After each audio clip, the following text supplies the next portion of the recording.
Presented by Mathli Express Music.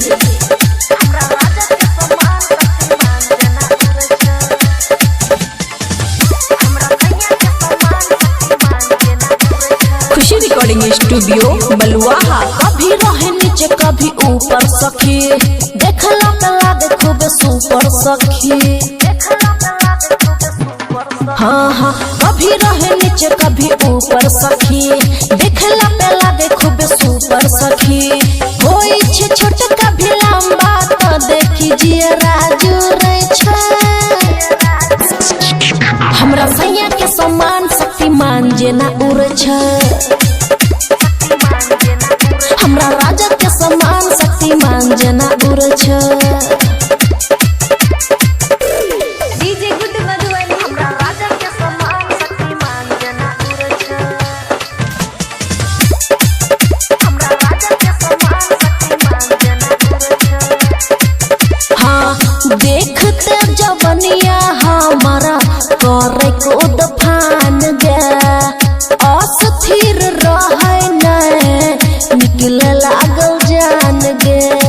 बाप रे बाप की कहियो हे गए, देखते जवनिया हमारा करे को दफान गे, अस्थिर रहे न निकले लागल जान गे।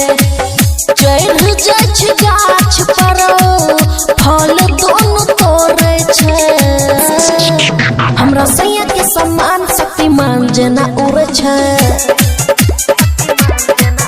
हमरा भद्रा के समान शक्तिमान जेना उड़े छे।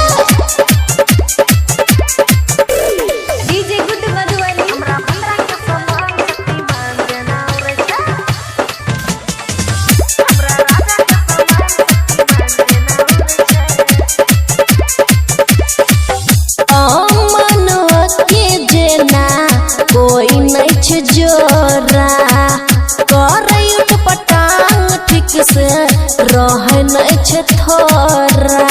समझ लेगी हे गए, अमन के जेना कोई नहीं छे जोरा, करे पटांग ठीक से रहे नहीं छे थोरा।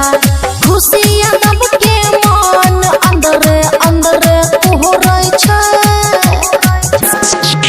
हमरा सैया के समान शक्तिमान जेना उड़े छे, हमरा राजा के समान शक्तिमान जेना उड़े छे। खुशी रिकॉर्डिंग स्टूडियो बलुआहा।